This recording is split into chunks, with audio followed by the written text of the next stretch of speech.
Hi everyone, it's Pete here from the Paint Toolkit, and welcome to another 1-minute interview with a healthcare professional or someone who lives with persistent pain. And I'm pleased to say I've got a nice young lady here called Joanne Groves, who I've only just bumped into on social media.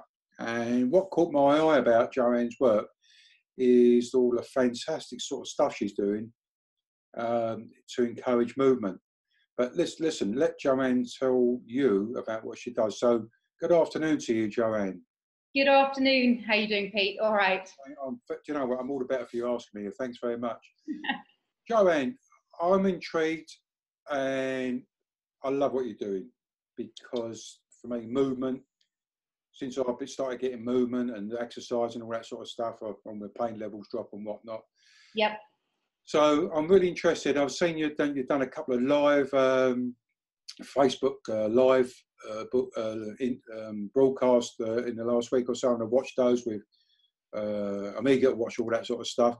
Yep. And so can you tell the viewers to the video what do you do and why you do it and how it could benefit people? Right. Well, what I do is I work with a company called Faster. And they really took me on a massive journey. So going back about 10 years ago, I have to confess that I thought I could fix people. And bearing in mind that that came from a genuine point of wanting to help people. And I had done a couple of various different courses and learnt some techniques. And I had some amazing results with my clients. And this was all fantastic and wonderful, until I developed pain myself. And I realized that a lot of what I was doing, fixing my clients, wasn't actually helping me. And then I started to question, was I actually helping my clients? And so this was a really horrendous time in my career, because at that point, I had clients telling other clients to come to me to be fixed. And all of a sudden, I lost faith in what I was doing. And the worst thing happened was I had to go and learn how to read research, which was horrendous for a girl that was an actress and never read a journal in her entire life. And this journey was really supported and helped by this company called Faster. And I was really, really privileged to go through that. And what I learned was actually probably the most results I was getting from my clients was really because they liked me, and I was actually taking the time to listen to them. But what I was doing was actually slowing down their progress, because by giving them these treatments, in the short term, in a session, they felt amazing. But as you can imagine, you've probably been down this road yourself, that what would happen is perhaps 2 weeks, 3 weeks, or a month later, they needed to come back to see me again. So what I was actually doing was creating a crutch, and they were needing me. And once I started to look at the research on this, I had to completely change my business model. And for me, I realized I wasn't helping people the way I thought I was. So it was a real harsh lesson. And so now, if I do have people that come to me, the first thing I say is, I can't fix you. That's not what I do. And so then we tend to have a conversation about where they are and how pain affects their daily life, what it means to them. And generally, I start to look at what is it they would like to do if pain wasn't there. Because prior to that, the goal always seemed to be get out of pain. Whereas actually pain was purely the barrier that was in the way. So what we then tend to do is look at strategies to build ways and self-efficacy, so that you can go away, you have the tools, the strategies yourself, and then begin to look at that. So sometimes it can be as harsh as saying, okay, so what if this is it? What if this is the worst case scenario and it's never going to get any better? From here, what can we do?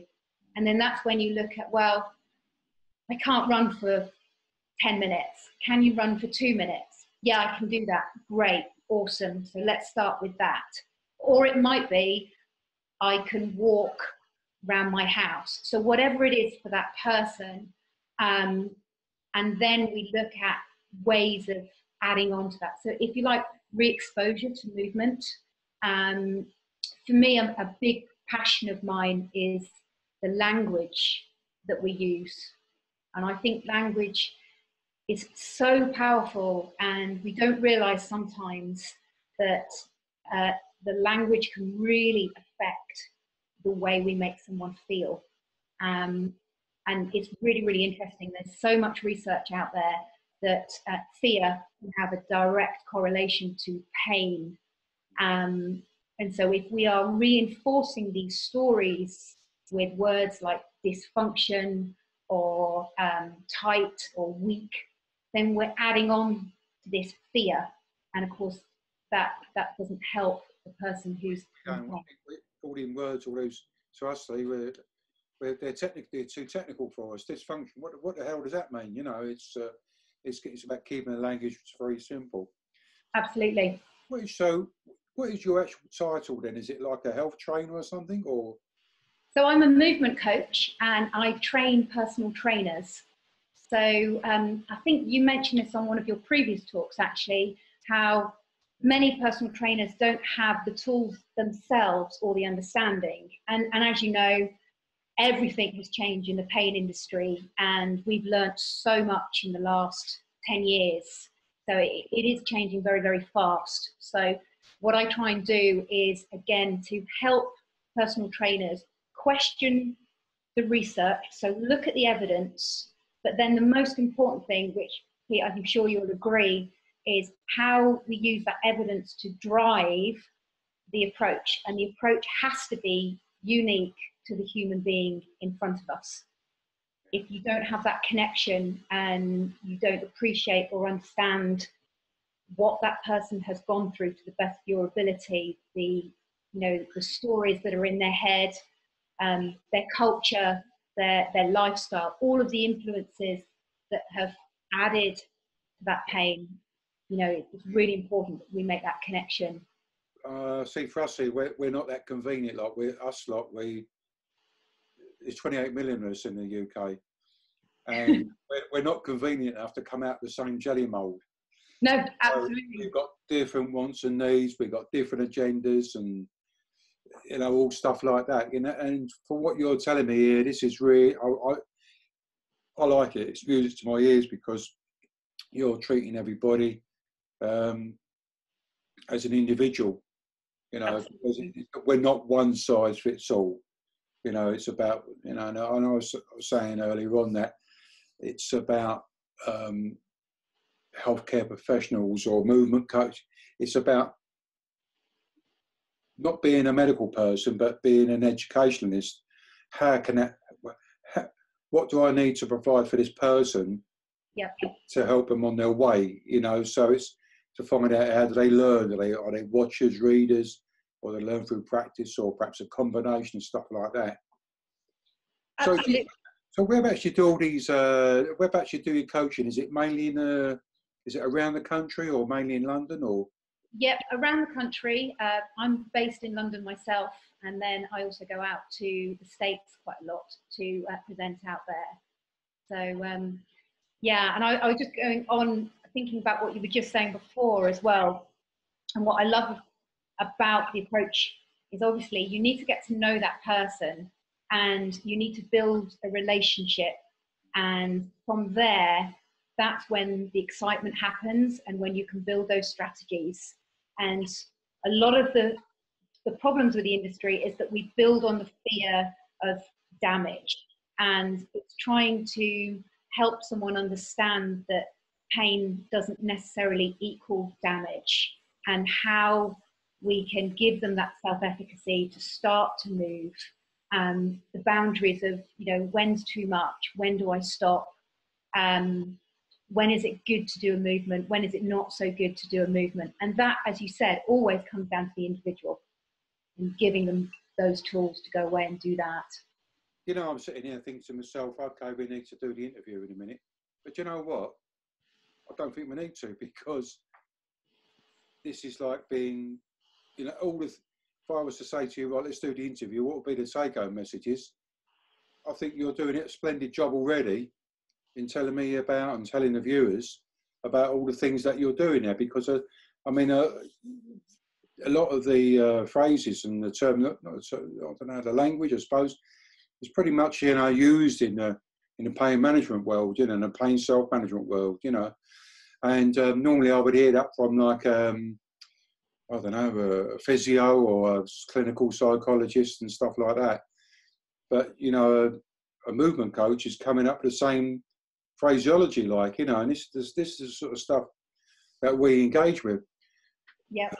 Tell me, how do you see, I'm conscious of the fact that you've got a lady, you've got a client coming up soon, so I don't want to make that lady even more later. So I'll sort of finish on this. I know, listen, first, before I finish, because we're definitely going to have another chat or two. We're going to do some more of this sort of stuff, because this stuff is really grabbing my attention, you know, because so the thing is, we've got this massive problem out there of, like, in the UK alone, we've got 28 million, as I say. I saw on the new Pain Chat site last week that they're talking about 1 in 5 people in the world living with pain. And I think to myself, you know, all these wonderful people like yourself out there carrying a message, and yet the numbers of people keep going up and up and up. So what do you think we need to do? This is like the last question. What do you think we can do to build capacity? How can we make more of you, more Joannes? Well, yes, that's always the $1,000,000 question. Yeah, we're really trying. Faster are really passionate about spreading this message to their trainers. And, you know, I think also it's that fact of having that journey and that confidence as a trainer, that they have read the research, they've asked the questions that they need to ask, but then that they're applying that. And I kind of think that a client comes to you and they have that history, they have that story, and it's then relating it to them. Something I try to tell my clients when they come to me and they have had, you know, an injury that's led to persistent pain, it's a little bit like if you've got a house and it's been broken into. You know, the body is there to protect you. Pain is a good thing, but when you're in pain, you're like, it doesn't feel very good. Why? You know, that's not nice. And so what happens when the house has been broken into, what we do is we put on an alarm system. In fact, my mum recently was broken into, and she's done exactly this. So she's put on this great big alarm system in the house. But then what happens is somebody walks past the street and they just happen to be quite close to the house. And the whole alarm system is going off and everything's going into panic, shut down. And what we then need to do is we need to calm down the alarm system, and we need to find ways that we can move and improve that movement. So we just have to tweak that alarm system, and then gradually we can get it to be a little bit more accurate for the needs that we have. And I think that with movement, that's really my aim, is to give people those tools that they can go away. And, you know, they'll always probably have those peaks and troughs, but it's knowing that when there is an episode of pain, that it's okay, and I can go and do these strategies, and I can start to move, and I'll be able to get over this episode. And what I find then is people are more likely to get over them quicker. And then I like to get them to write a positive diary of the days that they felt great as well, thinking about all those strategies. What you just described is what we, in our game, we call it the boom and bust cycle, where you do more on good days and less on bad days. And the way you get over that is pacing. And I'll send you a video of a little whiteboard video that I do on pacing, etc. Like, you know. That's great. Listen, baby. Well, you've got to go, and I don't want to, because I don't want to hold up your lady again. But That's we're going to do some more of this stuff there, and I know I'm going to catch up with you on Facebook Live. Have you got a website at all? You've got a personal website? Yes, I'm joannegroves.com. Okay. And then Faster Global is the education company where we train personal trainers up and support them. Really, again, we self-empower them to ask the questions. So we don't tell them what to do. So if people want to get hold of you, they can go to joannegroves.com. Yeah. Get hold of you there. Fantastic. Yeah. Put that on the, in a minute when I upload the video, I'll put that on the screenshot. Okay, so. Brilliant. And you can also check me out on Instagram where I do crazy exercises because I am a movement optimist. And are you under Joanne Groves on that as well? Joanne Groves on that. The O is of Groves is a 0, just to make it a little bit more complicated. Listen, thanks very much. It's very sunny here in Essex, I'm pleased to say, but it's bloody freezing, I know that. It is cold, yeah. I'm going to put the hat back on for the client. Well, so we're hat people. We'll finish up with our hats on. Lovely. I always say, if you want to get ahead, get a hat. It's great to talk to you, Peter. Thank you so much for having me. Listen, it's been fantastic connecting with you. Don't go anywhere. I'm just going to hit the stop recording button. I was just going to say to you before you go. All right. Cool. Okay then. Cheers. Bye-bye. Ciao.